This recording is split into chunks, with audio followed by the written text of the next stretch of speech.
આજની આપણી વાતનો વિષય છે survival of the fittest. Survival એટલે ટકી રહેવું, ટકી જવું.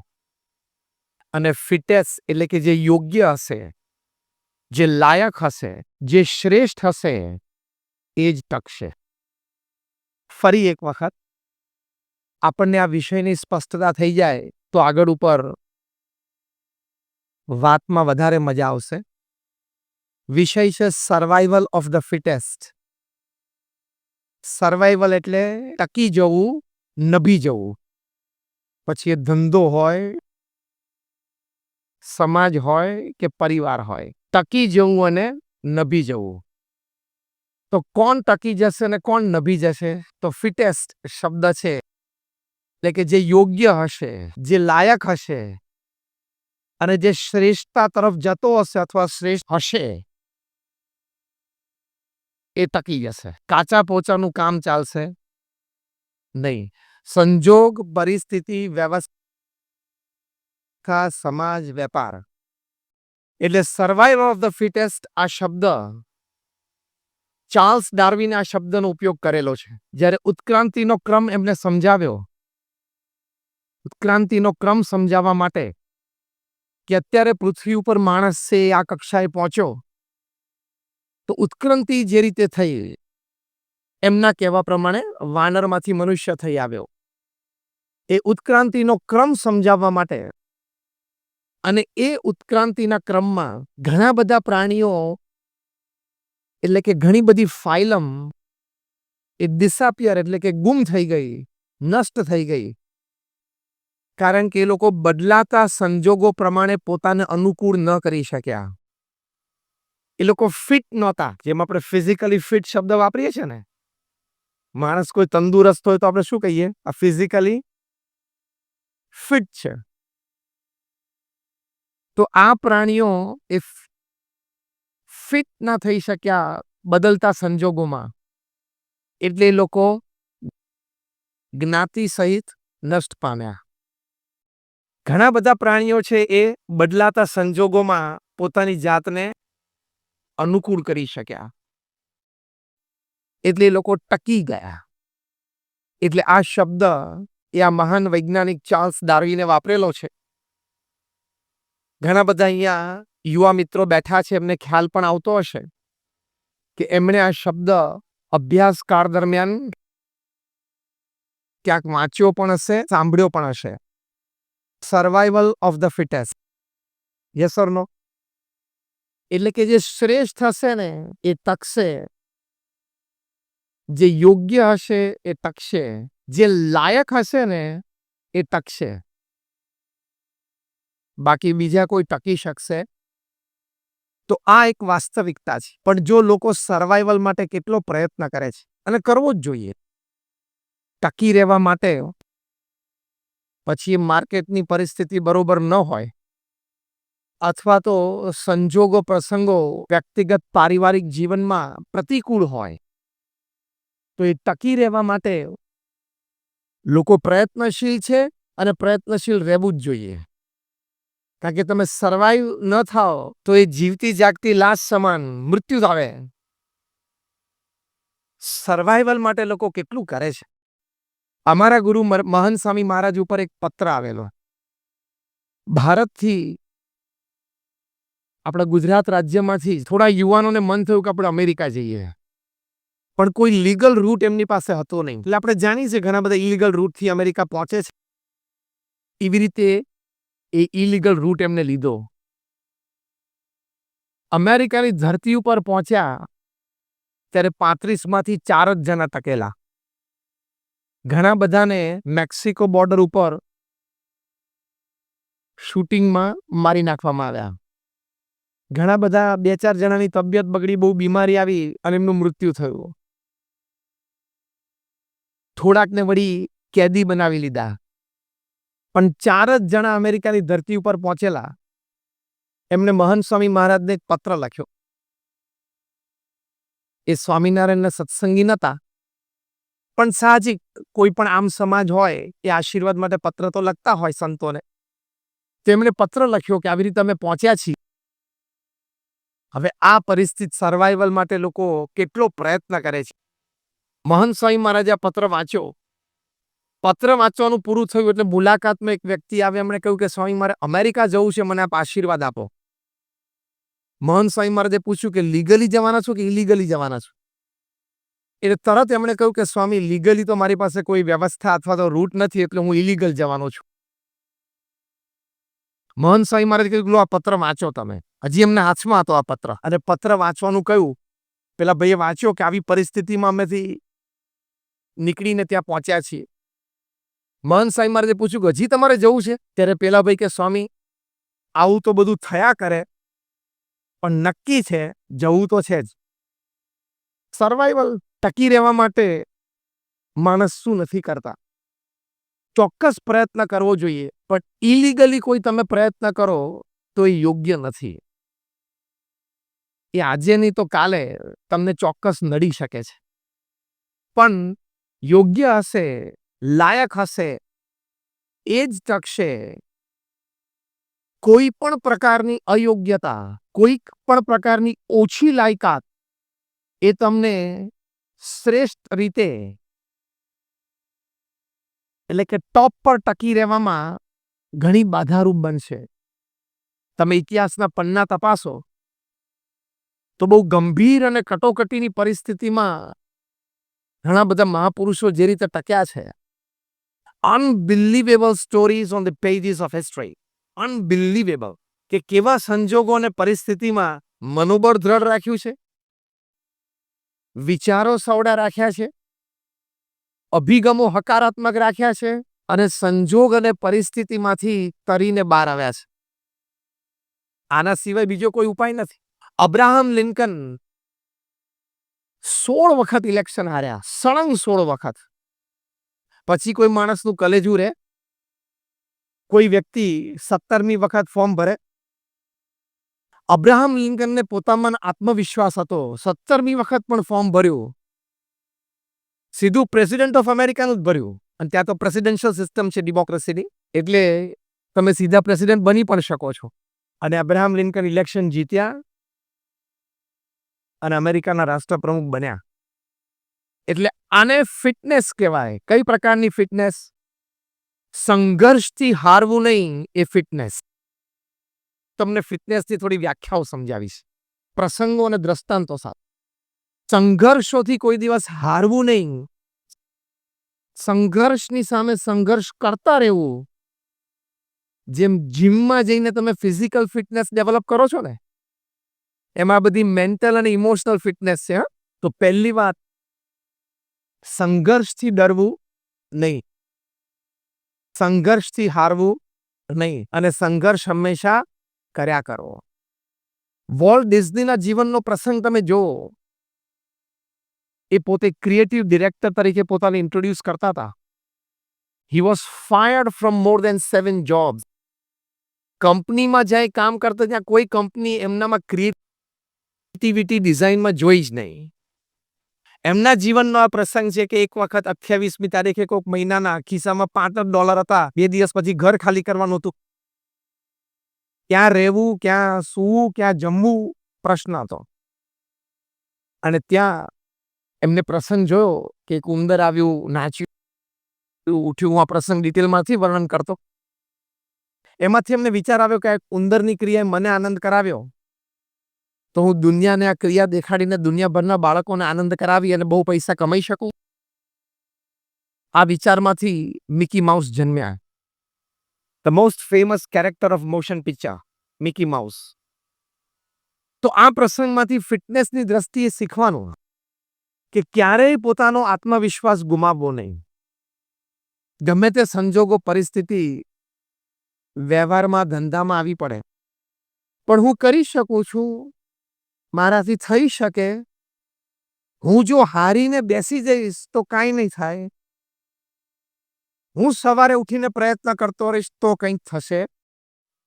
વોલ્ટ ડિઝનીને હંમેશા પોતાનામાં આત્મવિશ્વાસ હતો. He believed in himself that I can certainly do something.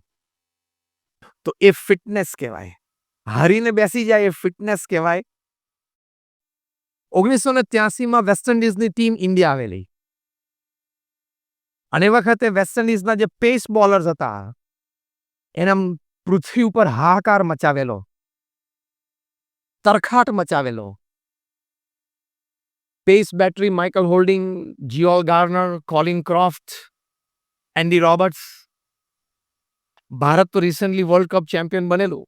આ પ્રસંગ પણ હું ડિટેલમાં નથી વર્ણવતો. ફિટનેસની દ્રષ્ટિએ આ પ્રસંગને જ્યારે મૂલવીએ, 6 ઇન્ટરનેશનલ્સ આપણને હરાવી વર્લ્ડ કપ ચેમ્પિયન્સ તાજેતરમાં જ બનેલા આપણે તે વખતે 1983 જૂનમાં ફર્સ્ટ ટેસ્ટ પણ હરાવી. પણ સુનિલ ગવાસ્કરે નક્કી કર્યું, એમનો એક એટીટ્યુડ, એક અભિગમ, એમણે આ વેસ્ટ ઇન્ડિઝ સ્પેસ બેટરીને હેડ ઓન લીધી કે એ લોકો આટલી પેસ ડિલિવરીઝ નાખે છે તો સામે હું પણ એક વર્લ્ડ ક્લાસ બેટ્સમેન છું, હું પણ રમી શકું છું. અને ખૂબ સારું દેખાવ એમણે કર્યો. 6 ટેસ્ટમાંથી 3 ટેસ્ટ તો આપણે હારેલા, પણ બીજી 3 ટેસ્ટ બચાવી શક્યા. એનું કારણ સુનિલ ગવાસ્કરની બેટિંગ. છઠ્ઠી અને છેલ્લી ટેસ્ટમાં ચેપોક ચેન્નાઈમાં 5મા દિવસે એમને ડબલ સેન્ચુરી કરેલી. ટેસ્ટમાં 5મા દિવસે ડબલ સેન્ચુરી કરવી તો સંજોગો અને પરિસ્થિતિનું જીવનમાં જે નિર્માણ થાય એ નિર્માણની સામે પોતાની બધી જ શક્તિ લગાડી દેવી એ ફિટનેસ કહેવાય. સંજોગો અને પરિસ્થિતિ જે નિર્માણ થાય એનાથી ગભરાવું, મૂંઝાવું નહીં, પણ બધી જ પોતાની શક્તિ એની પાછળ લગાડી દેવી એ ફિટનેસ કહેવાય. ઇન્ડિયાની ટીમ જ્યારે વેસ્ટ ઇન્ડિઝ ગઈ ત્યાં તો બધી હાર્ડ વિકેટ્સ, બોલ બાઉન્સ થઈને સીધો છાતી ઉપર આવે. બહુ ડિફિકલ્ટ હતું ભારતીય બેટ્સમેનને રમવો. મોહિન્દર અમરનાથે નક્કી કર્યું આ બોલને શ્રેષ્ઠ કેવી રીતે રમાય, તો કે હુક શોટ. એટલે મોહિન્દર અમરનાથે હુક શોટ મારવાનું ચાલુ કર્યું અને બહુ વિશ્વ પ્રસિદ્ધ થયેલા હુક શોટ માટે. અને એને એમના હુક શોટ્સથી ખૂબ સારા રન્સ વેસ્ટ ઇન્ડિઝમાં કરેલા. એ ફિટનેસની દ્રષ્ટિએ તમે જ્યારે આ પ્રસંગને જુઓ ત્યારે આવા કોઈક સંજોગ પરિસ્થિતિ ઊભા થાય ત્યારે નવા આયામો શોધી કાઢવા એ ફિટનેસ. રસ્તો કોઈક જગ્યાએ બ્લોક હોય અને બંધ હોય ત્યારે આપણે બીજો રસ્તો લઈએ છીએ. હૃદયમાં નળીઓ બંધ થઈ જાય એટલે ડોક્ટર આપણને બાયપાસ કરી આપે છે, બીજી નળી ગોઠવીને ત્યાંથી લોહી ચાલુ કરાવે છે. એમ બ્લોક આવે ત્યારે નવો આયામ શોધવો. મોહિન્દર અમરનાથે નવો આયામ શોધ્યો. Let's go for the hook shot. આ ફિટનેસ કહેવાય. મેન્ટલ અને ઇમોશનલ ફિટનેસ હોય એટલે કે માનસિક અને આંતરિક તમે ફિટ હો તો આવા કોઈ પણ એંગલથી તમે સંજોગ અને પરિસ્થિતિને સારી રીતે ટેકલ કરી શકો છો. મહાદેવભાઈ દેસાઈ ગાંધીજીના અંતેવાસી સેવક હતા. ઇતિહાસમાં ગાંધીજી વિશે ખૂબ સુંદર મોટી વાતો બધી લખાણી છે. મહાદેવભાઈ દેસાઈની પણ એક સેવક તરીકે ખૂબ સુંદર ઘણી બધી વાતો લખાયેલી છે. પણ એક વ્યવહાર છે, પ્રસંગો છે, કોઈ પણ વ્યક્તિની સાહજિક નાની મોટી પ્રકૃતિ પણ હોઈ શકે. ગાંધીજી ઘણી વખત મહાદેવભાઈ દેસાઈ ઉપર ખૂબ ગુસ્સે થઈ જતા.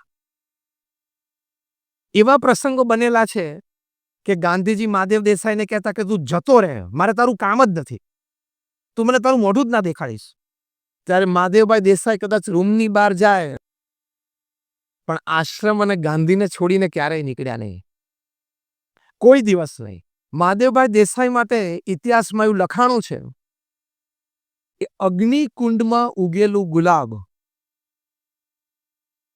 એવા શબ્દો વપરાણા છે. સર્વાઈવલ ઓફ ધ ફિટેસ્ટ એટલે અગ્નિકુંડમાં ઉગેલું ગુલાબ. અગ્નિકુંડમાં કોઈ દિવસ ગુલાબ ઉગે? પણ સર્વાઈવલ ઓફ ધ ફિટેસ્ટ એ છે કે એવી સંજોગ, એવા પરિસ્થિતિ.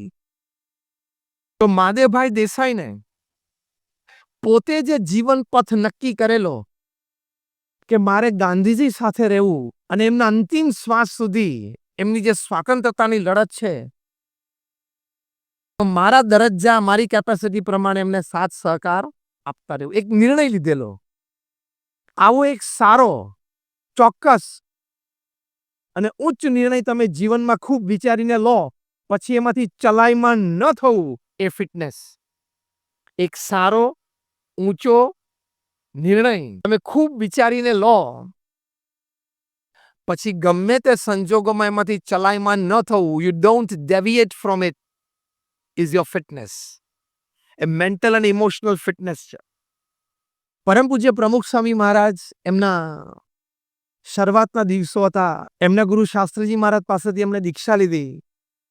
બરોડામાં અટલાદરા મંદિરે જ્યારે બાંધકામ ચાલતું હતું, આજથી 74 વર્ષ પહેલાની વાત કરું છું, ત્યારે એ મંદિરના બાંધકામમાં તે વખતે તો સિમેન્ટ હતો નહીં, એટલે ચક્કી ચાલે ચૂનાની.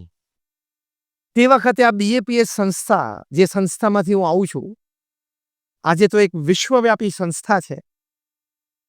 162 પ્રકારની સામાજિક, શૈક્ષણિક, તબીબી, પર્યાવરણલક્ષી અમારી પ્રવૃત્તિઓ છે.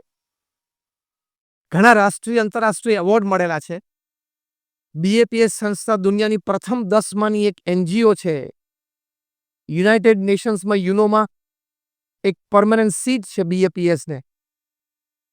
આજે તમે અહીંયા અડાજણમાં મંદિર જોયું હશે બધાએ, જસ્ટ રેઝ યોર હેન્ડ્સ. તે અડાજણનું જે મંદિર છે, એવા નાના મોટા 1300 કેમ્પસ પ્રમુખ સ્વામી મહારાજે વન મેન શો એકલા ઊભા કરેલા છે. સાથે સાથે 70 થી પણ વધારે hospital, hostel, school and colleges. ત્યાં જ મંદિરની આ પાછલા રોડ ઉપર જ તમે પ્રમુખ સ્વામી હોસ્પિટલ જોઈ હશે. તો આ એમણે એકલા હાથે આટલી મોટી સંસ્થા ઊભી કરવી. ઘણી વખત સંસ્થા ઊભી કરવી એ તો અઘરી જ છે, પણ સંસ્થા ચલાવવા માટે સમર્પિત માણસો મળવા ને એનાથી પણ અઘરા છે. એ પ્રમુખ સ્વામી મહારાજ ત્યાં સેવામાં હતા, પણ તે વખતે તો કોકનો બળદ માગી લાવવાનો અને પાછા ચક્કી ચલાવવાની. મંદિરનું કામ ભરપૂર ચાલતું હોય ત્યારે ઘણી વખત બળદ મળે ન મળે. તમને આશ્ચર્ય થશે કે પ્રમુખ સ્વામી મહારાજ પોતે બળદની જગ્યાએ રહી અને ખભે અને હાથે દોરી પકડી અને ચક્કી ગોળ ગોળ ફેરવતા. એટલો પરિશ્રમ, એવી સેવા એમણે કરેલી છે. બળદ ન મળે તો બળદની જગ્યાએ ખભા ઉપર ને હાથમાં દોરી લઈને ચક્કી ફેરવવી, એ કદાચ તમે આવો પ્રસંગ જિંદગીમાં પહેલી વાર સાંભળ્યો હશે. કોઈ ખેડૂત પુત્ર હશે એને પણ આવો પ્રસંગ ક્યારેય સાંભળ્યો નહીં હોય, અનુભવો તો ક્યારેય નહીં હોય. આ 74 વર્ષ પહેલાની વાત કરું છું. એક આ અભિગમ, કમ વોટ મે, જીવનમાં ગમે તે થાય પણ મારે આ કામ પૂરું કરવું છે. હાથ ઉપર લીધેલું કામ પૂરું જ કરવું છે. સાધનો તો કદાચ ઓછા વત્તા પ્રાપ્ત થાય, કોઈ સાધનો ટાંચા પણ પડે, તો સાધનની જગ્યાએ હું છું, મારે કરવાનું છે એટલે હું આ કામ કરીશ જ. એ અભિગમ, એ ફિટનેસ કહેવાય. આવી વ્યક્તિઓ કોઈ દિવસ સાધન ઉપર આધાર ના રાખે, વ્યક્તિ ઉપર આધાર ના રાખે કે આ વ્યક્તિ મને મદદરૂપ થાય અથવા તો આ સાધન મને પ્રાપ્ત થાય તો જ હું મારું કામ કરું. They are never dependent upon anything. Absolutely not. એ નક્કી કરે કે મારે આ કામ કરવું છે એટલે કર્યા. આપણે બહુધા શું છે કે બાનું કાઢીએ, મારે તો આ કામ કરવું હતું પણ હવે હું શું કરું, આવું થયું. એ હું શું કરું બોલે ને, જિંદગીમાં ક્યારેય પ્રગતિ ના કરે. એટલે આ ફિટનેસ છે કે નક્કી કરેલું કામ. પ્રમુખ સ્વામી મહારાજ એક સરસ આયામ શીખવાડતા કે કોઈ પણ કામની શરૂઆત કરતા પહેલા 100 વાર વિચાર કરો, પણ 100 વાર વિચાર કરીને નક્કી કર્યું હોય કે આપણે આ કામ કરવું જ છે અને એ કામ આપણે આદરીએ, તો એ કામ કરતા કરતા 100 વિઘ્ન ઊભા થાય તો પણ રોકાવાનું, ઊભું નહીં રહેવાનું. આ એમના જીવનનો સિદ્ધાંત. દિલ્હી અક્ષરધામ બાંધકામ વખતે નાના મોટા ઘણા બધા પ્રશ્નો આવ્યા, પણ એ રોકાયા નહીં. દિલ્હી અક્ષરધામનું બાંધકામ ચાલુ હતું ત્યારે ગાંધીનગર અક્ષરધામ ઉપર આતંકવાદી હુમલો થયેલો 24 સપ્ટેમ્બર 2002 ના દિવસે, પણ એ અટક્યા નહીં. એટલે નક્કી કરેલું કામ, એ કામ કરતા કરતા અટકવું નહીં, એને શું કહેવાય? એ ફિટનેસ કહેવાય. એ પરિસ્થિતિ, એ સંજોગોનો આપણે સામનો કરી શકીએ. રામકૃષ્ણ પરમહંસ પાસે નરેન્દ્ર એકવાર ગયા, જે ભવિષ્યમાં સ્વામી વિવેકાનંદ બન્યા. કોણ જાણે રામકૃષ્ણ પરમહંસે એવું એક ચરિત્ર કર્યું કે એમનો અનાદર કર અને એમની સાથે બોલવાનું બંધ કરી દીધું. 1 મહિનો આ કાર્યક્રમ ચાલ્યો. તો પણ નરેન્દ્ર રોજ સવારે રામકૃષ્ણ પરમહંસ પાસે જાય. મહિના પછી રામકૃષ્ણ પરમહંસે એમને પૂછ્યું કે હું 1 મહિનાથી તારો અનાદર કરું છું, છતાં તું રોજ આવે છે મારી પાસે? ત્યારે નરેન્દ્ર બોલ્યા કે મને તમારા પ્રત્યે અંતરથી પ્રેમ છે. તમારા દર્શન કરવાને તમને મળવું એનાથી મને આનંદ આવે છે. એટલે તમારો અનાદર જે છે એ મારી કોઈ ગણતરીમાં જ નથી, એ મને દેખાતો જ નથી. મને તો મારે જે લાભ મળે છે એ હું લઉં છું. પરમ પૂજ્ય મહંત સ્વામી મહારાજના જીવનમાં પણ આવો પ્રસંગ છે. એમના ગુરુ યોગીજી મહારાજ એમને દીક્ષા આપી પછી એમના જીવનનો પણ આવો પ્રસંગ છે કે યોગીજી મહારાજ એમની પરીક્ષા કરી અને ઘણા અઠવાડિયાઓ સુધી યોગીજી મહારાજ એમનું સામું પણ ન જોયું. રોજ પગે લાગે તો પણ સામું ન જોવે એવી પરીક્ષા ઘણી વખત ગુરુ કરે. તો પણ પરમ પૂજ્ય મહંત સ્વામી મહારાજને એમના ગુરુ યોગીજી મહારાજ પ્રત્યે કોઈ લેશ માત્ર ભાવફેર ન થયો. એમને એવું ન થયું કે હું અહીંયા મેં દીક્ષા લઈ લીધી, દીક્ષા લીધા પહેલા તો મારી સાથે કેવો સારો સંબંધ, આનંદ કરતા હતા, રમતા હતા, એટલે કે સાથે હરતા મળતા હતા અને એકદમ વર્તન ફરી ગયું. પણ એમણે મહંત સ્વામી મહારાજે જાણેલું કે આ મારા ગુરુ છે, કદાચ એ મારી પરીક્ષા પણ કરે, પણ એમના તરફથી લેશ માત્ર પણ જોડાણ ઓછું ન થયું. તો આ સ્વામી વિવેકાનંદ એટલે નરેન્દ્રનો પ્રસંગ અને મહંત સ્વામી મહારાજના પ્રસંગ ઉપરથી એક વાત ખૂબ નક્કી થાય ફિટનેસની દ્રષ્ટિએ કે જીવનનું જે અંતિમ લક્ષ્ય જો સ્પષ્ટ હોય તો વચ્ચે કોઈ પણ અવરોધ છે નાના મોટા ઊભા થાય એ લેશ માત્ર પણ તમને સ્પર્શી શકે. બીજી વાત ફિટનેસની દ્રષ્ટિ, એક વાત તમે નક્કી કરો, જે સંબંધો નક્કી કરો, જે વ્યક્તિ સાથે સંબંધો નક્કી કરો, એ નક્કી તો તમે જ કરેલા છે. તો પછી ઘણી વખત મેરેજ પછી કેમ એવું થાય છે કે લે મને તો ખબર નથી કે તમે તો આવા હતા. સંજોગો તો બનવાના ને, પ્રસંગો તો ઊભા થવાના જ છે. પણ if you are clear in your mind, તો પછી આ કોઈ અવરોધ નથી. માટે એ સ્પષ્ટતા આપણા હોવી જોઈએ. એ બોલ્યા આ પ્રશ્નના ઉત્તર રૂપે કે hurdles are those which you see when your eyes are off the goal. એટલે કે વિઘ્નો એ વસ્તુ છે જે તમને ત્યારે જ દેખાય છે જ્યારે તમારી આંખ એટલે કે તમારી દ્રષ્ટિ એ અંતિમ લક્ષ્યથી ખસી જાય છે. મુખ્ય જીવનનો અંતિમ લક્ષ્ય છે એ તરત સતત દ્રષ્ટિ રાખો તો વચ્ચે વિઘ્નો આવે તમને દેખાતા નથી. બીજું અદ્ભુત વાક્ય એ સાથે બોલ્યા કે before the start of the રેસની શરૂઆત થાય ને એ પહેલા જ મારી દ્રષ્ટિ ફિનિશ લાઈન પછીનું જે પેડલ હોય જે ઉપર ઊભા રહીને મારે ગોલ્ડ મેડલ પહેરવાનો હોય એ તરફ જ રહેતી. એટલે if your goals are clear, if your aims are very clear, તમારા અંતિમ લક્ષ્યો બહુ ક્લિયર હોય કે મારે જીવનમાં આ માર્ગ ઉપર ચાલવું છે, તો પછી કોઈ દિવસ નાના મોટા વિઘ્નો તમને સ્પર્શી જ નથી શકતા. એ દ્રઢતા, એ દ્રષ્ટિ, એ ફિટનેસ કહેવાય. એટલે કોઈ પણ સંજોગ કે કોઈ પણ પરિસ્થિતિ તમને ક્યારે વિચલિત ન કરી શકે. એ બહુ જ હકીકત છે. ફિટનેસની એક બીજી પણ એક સુંદર વાત છે.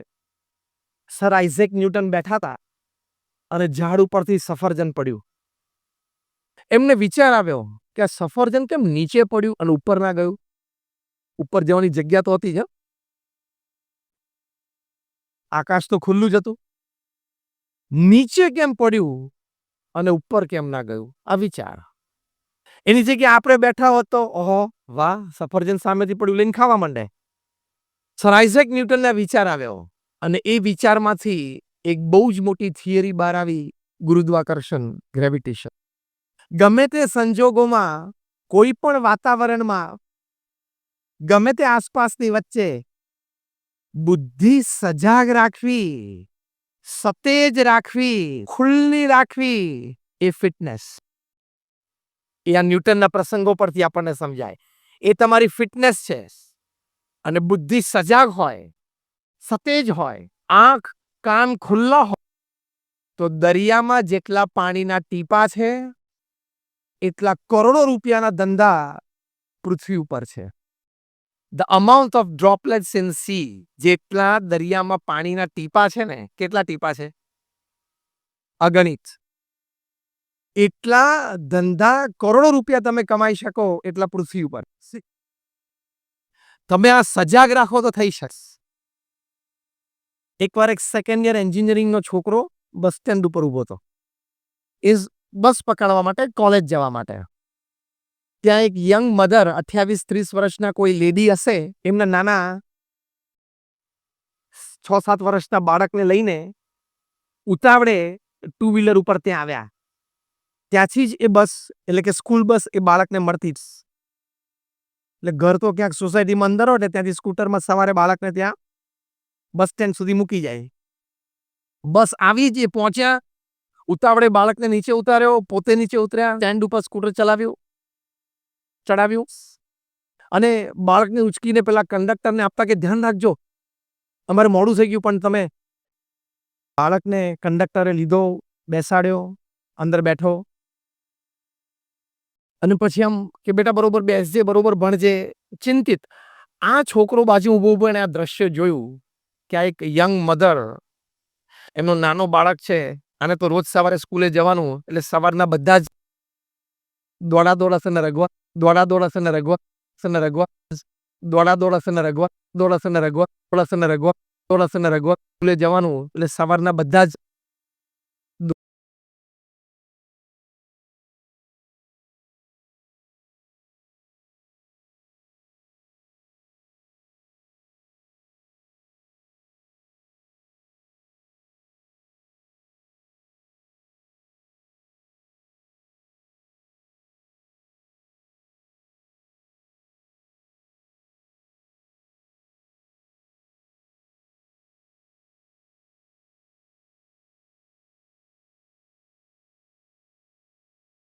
આજની આપણી વાતનો વિષય છે સર્વાઈવલ ઓફ ધ ફિટેસ્ટ.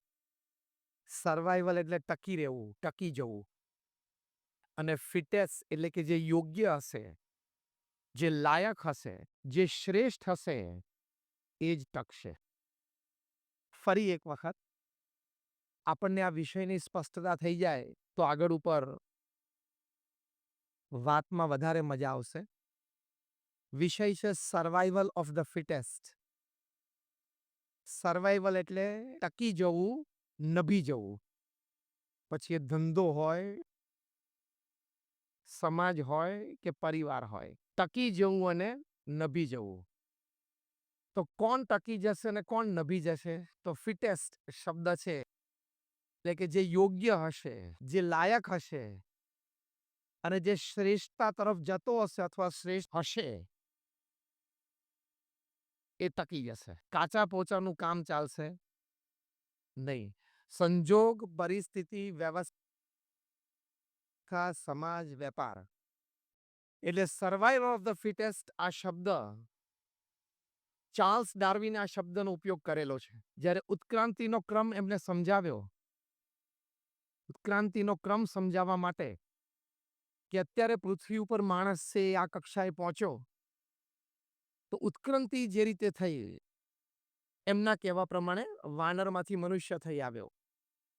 એ ઉત્ક્રાંતિનો ક્રમ સમજાવવા માટે અને એ ઉત્ક્રાંતિના ક્રમમાં ઘણા બધા પ્રાણીઓ એટલે કે ઘણી બધી ફાઇલમ એ ડિસઅપિયર એટલે કે ગુમ થઈ ગઈ, નષ્ટ થઈ ગઈ. કારણ કે એ લોકો બદલાતા સંજોગો પ્રમાણે પોતાને અનુકૂળ ન કરી શક્યા. એ લોકો ફિટ નહોતા. જેમ આપણે ફિઝિકલી ફિટ શબ્દ વાપરીએ છીએ ને, માણસ કોઈ તંદુરસ્ત હોય તો આપણે શું કહીએ? આ ફિઝિકલી ફિટ છે. તો આ પ્રાણીઓ એ ફિટ ના થઈ શક્યા બદલતા સંજોગોમાં, એટલે એ લોકો જ્ઞાતિ સહિત નષ્ટ પામ્યા. ઘણા બધા પ્રાણીઓ છે એ બદલાતા સંજોગોમાં પોતાની જાતને અનુકૂળ કરી શક્યા, એટલે એ લોકો ટકી ગયા. એટલે આ શબ્દ એ આ મહાન વૈજ્ઞાનિક ચાર્લ્સ ડાર્વિને વાપરેલો છે. ઘણા બધા અહીંયા યુવા મિત્રો બેઠા છે, એમને ખ્યાલ પણ આવતો હશે કે એમણે આ શબ્દ અભ્યાસકાળ દરમિયાન ક્યાંક વાંચ્યો પણ હશે, સાંભળ્યો પણ હશે. Survival of the fittest. Yes or no? એટલે કે જે શ્રેષ્ઠ હશે ને એ ટકશે, જે યોગ્ય હશે એ ટકશે, જે લાયક હશે ને એ ટકશે, બાકી બીજા કોઈ ટકી શકશે. તો આ એક વાસ્તવિકતા છે. પણ જો લોકો સર્વાઈવલ માટે કેટલો પ્રયત્ન કરે છે, અને કરવો જ જોઈએ.